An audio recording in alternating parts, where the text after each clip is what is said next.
আজকের ভিডিওতে Google flow এই প্রবলেম সমাধান করার সহজ নিয়ম শিখাবো, যা এখন পর্যন্ত 90% লোকজন জানে না। শুরুতেই আপনি আপনার মোবাইলে প্লে স্টোর থেকে গুগল ফ্লো অপশনটি আনইনস্টল করে পুনঃ ইনস্টল করবেন। যদি আপডেট করতে বলে তাহলে আপডেট করে দেবেন। আপডেট করার পর উপরে 3 ডট লাইন আছে, এখানে আসবেন। আসার পরে শেয়ার অপশন আছে, ফ্ল্যাগ অপশন আছে, এনেবল অপশন আছে, আপনি এটা অফ করে দেবেন। এখানে এই রেটিংটি 5 স্টার করে পোস্ট করে দিবেন, ডান করে দিবেন। এখন আপনি আপনার মোবাইল 10 মিনিট বন্ধ করবেন, 10 মিনিট পর চালু করবেন। চালু করার পর আপনি আপনার মোবাইলের সেটিংস অপশন ওপেন করবেন। ওপেন করার পর এখানে উপরে অ্যাপ নামে একটা অপশন আছে, অ্যাপ অপশনে আসবেন।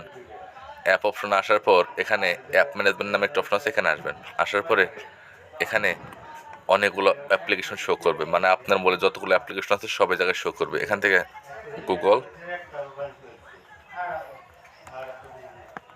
গুগল ফ্লো লিখে সার্চ করবেন।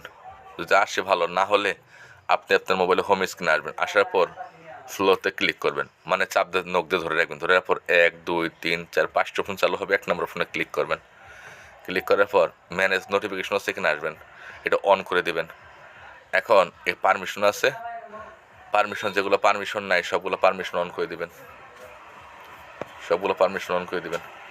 অন করার পর এখানে দেখতে পাচ্ছেন পারমিশন আছে, সবগুলো পারমিশন আবার চেক করুন অন আছে কিনা। ব্যাটারি ইউজ আছে, ব্যাটারি ইউজ আসবে। আসার পর এটা অন করে দিবেন। অন করার পর স্টোরেজ আসার পর ক্লিয়ার ক্যাশ ক্লিয়ার ডাটা করবেন। ক্লিয়ার করার 5 বার মোবাইল বন্ধ করে চালু করবেন। খুব সহজে এই প্রবলেম সলভ হয়ে যাবে। ধন্যবাদ।